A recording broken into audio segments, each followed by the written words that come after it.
Today was day 6 of the FAI Sailplane Grand Prix in Horsham, Australia. This morning our briefing was quite short, as it looked like it was going to be another great day of gliding across the Wimmera. The task set was 328 kilometres in length, heading up to Hopeton, west to Coniva, and then back to Horsham. The weather was another challenge for our pilots today, with winds up to 25 knots from the north throughout the day, and an approaching storm front for our pilots to consider. However, this was the first day our pilots had the opportunity to gain some real height, with some of our pilots making over 12,000 feet at points within the race and travelling over 300 kilometres an hour on the downwind leg. Now let's jump into our race replay with our contest director, Tim Shirley. The race started with quite strong northerly winds, and the first leg was quite difficult. Many gliders were gaggling just outside the start area, and then a couple of gliders failed to make it away from Horsham. However, the others struggled north for about 100 kilometres. Glider 7 Tango, Sean Fiddler, got around the turn first, with the others in a gaggle behind. Sean then continued down the second leg, and he was well ahead of the others most of the time. The other group joined up in a gaggle, and Romeo Juliet, which was Scott Percival, was close behind at some stages. However, around the third turn, onto the downwind leg, and 7 Tango, Sean Fiddler, came home well ahead of the others. The next one home, Scott Percival, was over 16 minutes behind.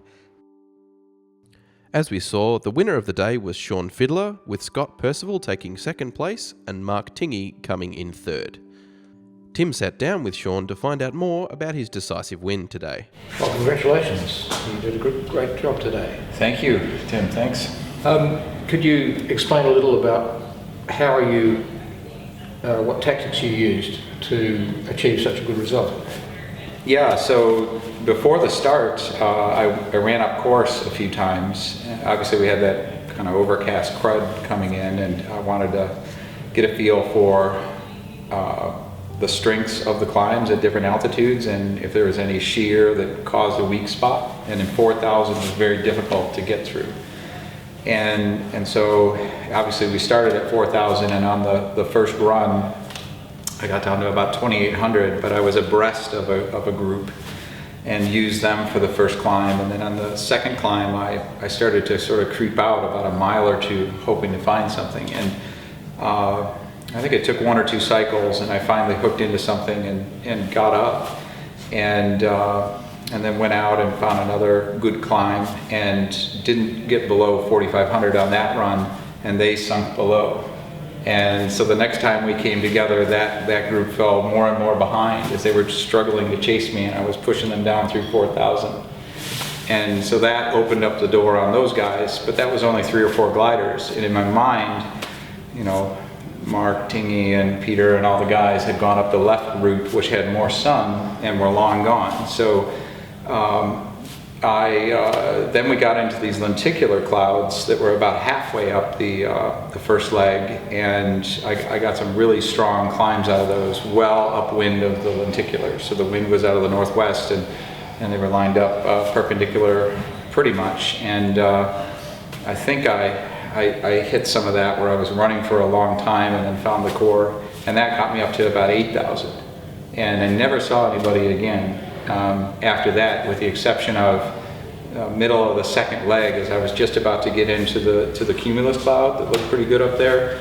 I saw a few gliders about probably 6 or 7 miles behind and well below. So, but again, in my mind, there was always somebody out in front of me, or a whole pack out in front of me that I was behind. So I never felt good about the flight. It was. Go ahead. Did that cause you then to really push ahead towards the end when you thought that you might be catching people? No. After yesterday's experience of pushing too hard out on the final glide, I went to MC5 and 1,200 above and worked for 20 minutes on the final run at 140 just to come down. And I heard Whiskey Papa, I heard his call, muddled over all the wind noise on the radio, and he was the one glider that was above me and left out before while I was getting rid of that gaggle. He was actually about 500 feet on top of me, and so in my mind I was, going to be happy to get a couple points. And then when I came back and landed, I saw there weren't any other gliders, and I didn't hear any calls. So it was just kind of a weird flight. But there were some crazy things going on as we got into that cumulus with all that strong upper level wind. The cloud base was, I think, 12 or 13,000. There was definitely wave in the pattern, and you just had to work upwind of those clouds and then go perpendicular. So I actually went way upwind on the second leg, and then when I found lift, I'd run, a little bit left of course line, and then cut upwind. And I'm not a good wave pilot. I don't have a lot of experience with it, but it made sense for me, and obviously I was doing a good job with it today. So hopefully, very good. Thank you very much. Thank you, Tim. And congratulations again. Thank you very much. Appreciate it. Thank you.